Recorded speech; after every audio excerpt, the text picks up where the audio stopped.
পরিস্থিতি অনুকূলে আসার আগেই ভারত খুলে দিয়েছে ফারাক্কা ব্যারেজের 109টি গেট। সারা দেশে এখনো ক্রমেই অবনতি হচ্ছে বন্যা পরিস্থিতি।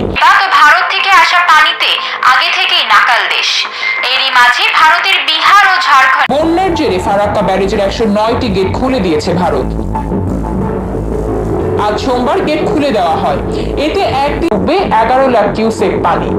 বাঁধ খুলে দেওয়ায় বন্যার আশঙ্কা তৈরি হয়েছে পশ্চিমবঙ্গের মুর্শিদাবাদ সহ বাংলাদেশেও। বন্যা পরিস্থিতি ও পাহাড়ি ঢলের বিষয়ে আগে থেকে বাংলাদেশকে তথ্য দেওয়া হচ্ছে বলে ভারতের পক্ষ থেকে দাবি করা হয়েছে।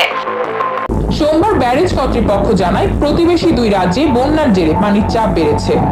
তবে স্বস্তির বিষয়, এখনো নেপাল থেকে পাহাড়ি ঢল নামেনি। ফারাক্কা ব্যারেজ এলাকায় পানি বিপদসীমার 77.34 মিটার উপর দিয়ে বইতে থাকায় বাধ্য হয়ে গেট খুলতে হচ্ছে।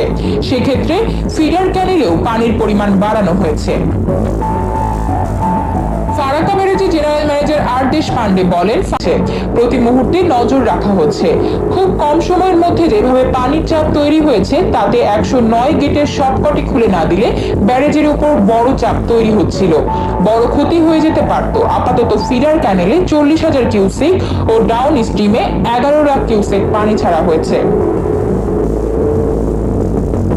এছাড়াও বাঁধ খুলে দেওয়ায় বন্যার আশঙ্কা তৈরি হয়েছে নীলফামারী, শেরপুর, জামালপুর, গাইবান্ধা সহ বাংলাদেশের